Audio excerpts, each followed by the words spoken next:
తిరిగి BCN news కి స్వాగతం. అసెంబ్లీలో ఏపీ బడ్జెట్ సమావేశాలు జరుగుతున్న సంగతి తెలిసిందే. ఈ నేపథ్యంలో ఏపీ ఆర్థిక శాఖ కార్యదర్శి జె నివాస్ బడ్జెట్ కాపీలను శాసన మండలి చైర్మన్ కొయ్యే మోషన్ రాజుకు అందజేశారు. శాసన మండలిలో బడ్జెట్ పై చర్చ జరగాల్సి ఉంది. ఈ నేపథ్యంలో ఆ కాపీలను మండలి చైర్మన్ కు అందజేశారు.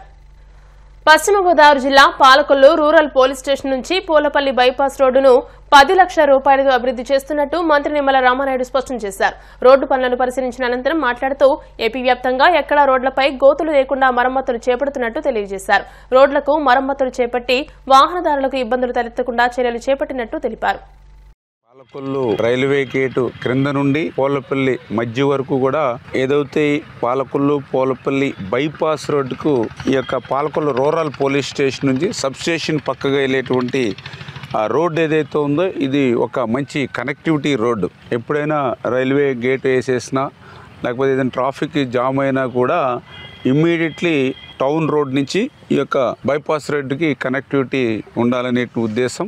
అందుకే ఏదైతే బెజవాడ కోడ్ మీద కూడా ఒక 50 లక్షల రూపాయలతో ఒక బ్రిడ్జిని కూడా మేము ప్రపోజ్ చేస్తూ ఉన్నాం అవతల రోడ్డుకి. ఈ లోపుగా ఏదైతే రూరల్ పోలీస్ స్టేషన్కి సంబంధించినటువంటి కనెక్టివిటీ రోడ్ ఏదైతే ఉందో మరి పెద్ద పెద్ద గోతులు పడిపోయి గతంలో కనీసం మెయింటెనెన్స్ కూడా లేనిటువంటి స్థితిలో కనీసం నడిచి కూడా వెళ్ళలేనిటువంటి స్థితిలో ఈ రోడ్డు ఉంటే ఇమ్మీడియట్లీ ఏదైతే పంచాయతీరాజ్ అదేవిధంగా ఎంపీడీఓ తోటి మాట్లాడి ఆ రూరల్ నుంచి ఒక 10 లక్షల రూపాయలతోటి ఇమ్మీడియట్లీ ఈ రోడ్ని క్లియర్ చేయమని చెప్పడం జరిగింది. తద్వారా ఏదైతే 130 మీటర్లు గ్రావెల్ పాత్తి స్ట్రెంగ్తన్ చేసి రోడ్డు, అదేవిధంగా అటు సిమెంట్ రోడ్ ఏదైతే ఉందో అది కూడా ఒక 70 మీటర్లు కొద్దిగా ఎక్స్టెన్షన్ చేయమన్నాం. ఫ్యూచర్లో కూడా దీన్ని ఇంకా సీసీ రోడ్డుగా కూడా మారుస్తాం. ఈ రకంగా ప్రజల యొక్క అవసరాలు ఏవైతే ఉన్నాయో వాటిని తీర్చడానికి 1 by 1 ఒక్కొక్కటి కూడా వర్క్ చేసుకుంటూ ముందుకు. పశ్చిమ గోదావరి జిల్లా ఉండి మండలం మహదేవపట్నం గ్రామంలో మంగళవారం సివిల్ సర్వీస్ శిక్షణ అధికారులు పర్యటించారు.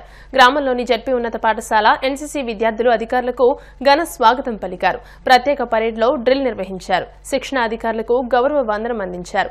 గ్రామ సర్పంచ్ వనిమా నాగవెంకట సుబ్బలక్ష్మి అధ్యక్షతన జరిగిన సభలో శిక్షణ అధికారులు సాండిల్య, యాష్ సింగల్, నితీష్ కుమార్, రాజేష్ కుమార్లు పాల్గొని మాట్లాడుతూ తమకు ఈ వాతావరణం నచ్చిందని అన్నారు. అనంతరం విద్యార్థులు అడిగిన పలు ప్రశ్నలకు సమాధానాలిచ్చారు. సమస్యలపై ప్రతి ఒక్కరూ అధ్యయనం చేయాలని, ఆ తర్వాతే కొలువల గురించి ఆలోచించాలని అన్నారు. Delighted to come here in the village Mahadevpatnam in Undi. We are seeing your beautiful village. We are visiting all the places, the panchayat office, the schools, Anganwadis, and taking stock of the village and seeing the progressive nature of the village, how the village is undergoing development. We are really excited to take this as a case study. We will also look at the challenges that the village is facing. We will try to work out some solutions for it. We are extremely happy to be here and we want to thank all the dignitaries who have made it possible and hosted us graciously. ఉండి మండలం మహదేవపట్నం గ్రామానికి trainee IAS కలెక్టర్లు ఈరోజు మహదేవపట్నాన్ని visit చేసి ఈ గ్రామంలో ఉన్న మౌలిక వసతులను కూడా పరిశీలించారు. మరి గతంలో కూడా ఈ మహదేవపట్నం గ్రామంలో మరి ఇప్పుడున్న జాయింట్ కలెక్టర్ గారు రాహుల్ కుమార్ రెడ్డి గారు కూడా ఈ మహదేవపట్నంలోనే ఆయన ట్రైనింగ్ పూర్తి చేసుకున్నారు. సుమారు 40 రోజులు ఈ గ్రామంలో ఉండి ఈ గ్రామం మీద మంచి అవగాహన ఉన్న మరి కలెక్టర్ గారు, మరి ఆయన ప్రోత్సాహంతో జిల్లా కలెక్టర్ గారు శ్రీ నాగరాణి గారు కూడా మరి మహదేవపట్నం గ్రామానికి మరి నూతనంగా మరి ఐఏఎస్ను కూడా ఈ గ్రామంలో మరి ట్రైనింగ్ అవ్వడానికి కృషి చేసిన మరి నాగరాణి గారికి, కలెక్టర్ గారికి, అలాగే జాయింట్ కలెక్టర్ రాహుల్ కుమార్ రెడ్డికి ప్రత్యేకమైన కృతజ్ఞతలు తెలియజేసుకుంటున్నాం. మా మహదేవపట్నం గ్రామం అంటే ఒక ప్రత్యేకమైన స్థానాన్ని గుర్తింపు ఉండే విధంగా తీసుకొచ్చిన మరి రాహుల్ కుమార్ రెడ్డి గారికి ప్రత్యేకంగా శుభాకాంక్షలు, అభినందనలు తెలియజేస్తాను. ముసూరి నుంచి ట్రైనీ ఐఏఎస్, ఐఆర్ఎస్, ఐఎఫ్ఎస్ శిక్షణ పొందుతున్నటువంటి వాళ్ళు ఫీల్డ్ లెవెల్లో విజిట్ కోసం మహదేవపట్నం గ్రామానికి మా పాఠశాలకు వేయించేసి ఉన్నారు. ఉదయం డయాస్ మీద వాళ్ళందరినీ కూడా గ్రామ పెద్దల సమక్షంలో ఆహ్వానించడం జరిగింది.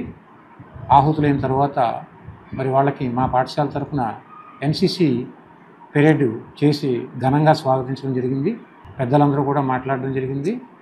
ఐఏఎస్లు, ఐఆర్ఎస్లు, ఐఎఫ్ఎస్లు వారు మేము ఈ స్కూల్ చూడగానే చాలా ఆహ్లాదపడ్డాము, చాలా బాగుంది వాతావరణం అని చెప్పడం జరిగింది. భీమవరం మండలం దిరుసుమరు గ్రామంలో కొలువైన స్వయంభూ శ్రీ గంగా బ్రహ్మరాంబ సమేత శ్రీ రామలింగేశ్వర స్వామి ఆలయ ప్రాంగణంలో 18వ కలశాల పూజా మహోత్సవం వైభవంగా జరిగింది. అయ్యప్ప స్వామి దీక్షా పీఠంలో గురుస్వామి కొల్లా వెంకట సుబ్బారావు 18వసారి శబరిమల యాత్ర చేస్తున్న నేపథ్యంలో ఈ పూజను నిర్వహించినట్టు తెలియజేశారు. పీఠం గురుస్వాములు మైగాపుల గంగారం, యాళ్ల చంద్రమోహన్ ఆధ్వర్యంలో సోమవారం కలశాల ఊరేగింపు, కలశాల పూజా మహోత్సవం, గురుస్వాముల ఆధ్వర్యంలో జ్యోతి స్వరూప అయ్యప్ప స్వామి భజన కార్యక్రమం ఘనంగా నిర్వహించారు.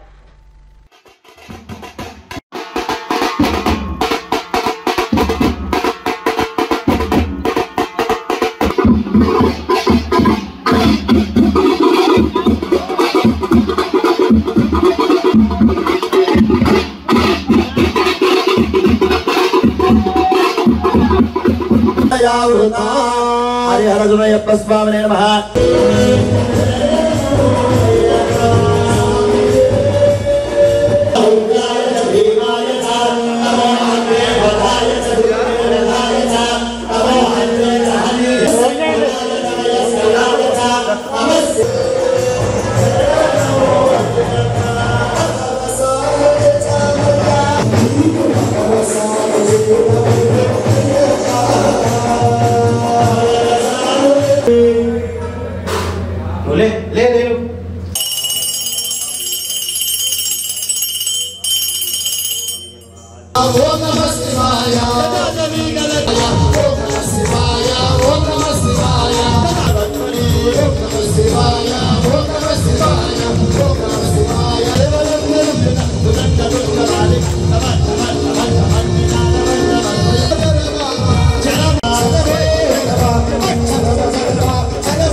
స్టేజ్ ఎక్కడం జరుగుతుంది ఈ సీజన్లో.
వార్తలు ముగించే ముందు ముఖ్యాంశాలు మరోసారి.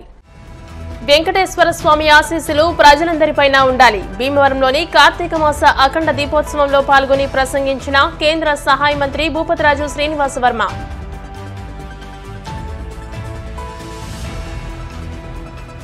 ఉమ్మడి ఉభయ గోదావరి జిల్లాల ఉపాధ్యాయ ఎమ్మెల్సీ అభ్యర్థిగా బుర్రా గురుమూర్తి బలపర్చిన పీడీఎఫ్ సంఘ నాయకులు.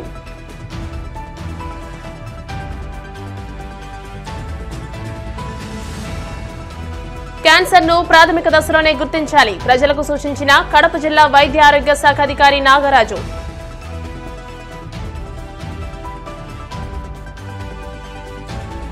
ఉండి మండలం మహదేవపట్నంలో పర్యటించిన ట్రైనీ ఐఏఎస్ అధికారులు, విద్యార్థులకు పలు సందేహాలపై నివృత్తి.